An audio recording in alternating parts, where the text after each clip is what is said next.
साहित्यकार जो ऐसी सोच रखता है, उसके लिए कैसा वो मंजर था जब उससे कहा गया कि बाहुबली के डायलॉग लिखने पड़ेंगे, जो मूल रूप से किसी दूसरी भाषा में बन रही थी फिल्म।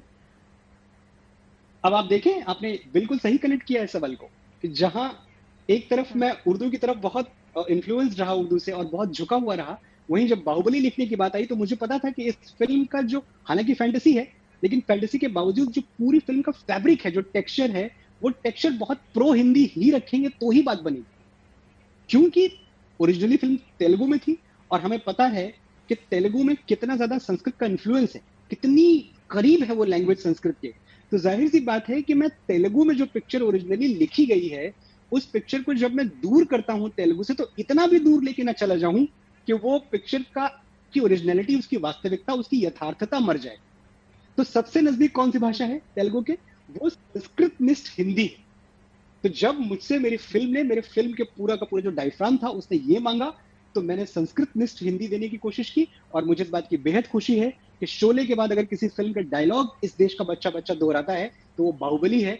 ऐसा कोई नहीं मिलेगा आपको इस देश में जो ये ना कहता हो कि औरत पर हाथ डालने वाले की उंगलियां नहीं काटते, काटते हैं उसका गला। ऐसा कोई नहीं मिलेगा जो हंस के किसी से ये ना कहे कि जब तक तुम मेरे साथ हो मामा, मुझे मारने वाला पैदा नहीं है। कितने सालों तक देश के नैरेटिव में यही रहा था, बाहुबली को कटप्पा ने क्यों मारा। ये तो खैर पटकथा भी थी, लेकिन उसके साथ जो डायलॉग जुड़ा वो भी वाकई बहुत ही सुंदरता से जुड़ गया।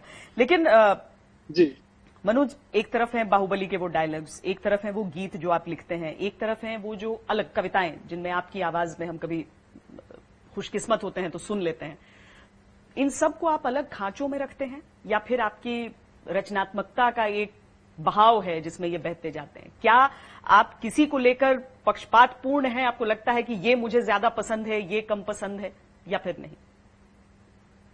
देखिए, मैं अगर बहुत ईमानदारी से इसका बहुत मैं वैसा जवाब दे सकता हूं जिसे डिप्लोमेटिक जवाब कह सकते हैं, लेकिन मैं डिप्लोमेटिक आपके साथ क्या हूंगा श्वेता, आप दोस्त हैं और इस वक्त जो लोग मुझे सुन रहे हैं वो सब भी दोस्त ही हैं।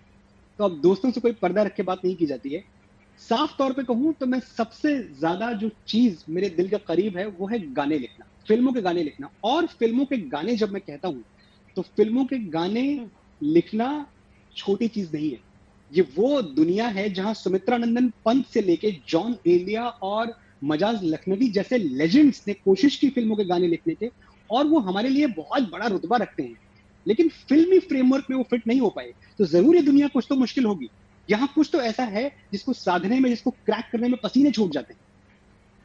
मुझे इस बात से बड़ी तकलीफ होती है जब एक साहित्य वर्ग, जो बुर्जुआ साहित्य वर्ग है, हम उनसे सीखते हैं, हम उनको बड़ा मानते हैं, हम उनको बड़ा मानते हैं, ये बहुत अच्छी बात है, लेकिन वो अक्सर हमें बहुत छोटा मानते हैं।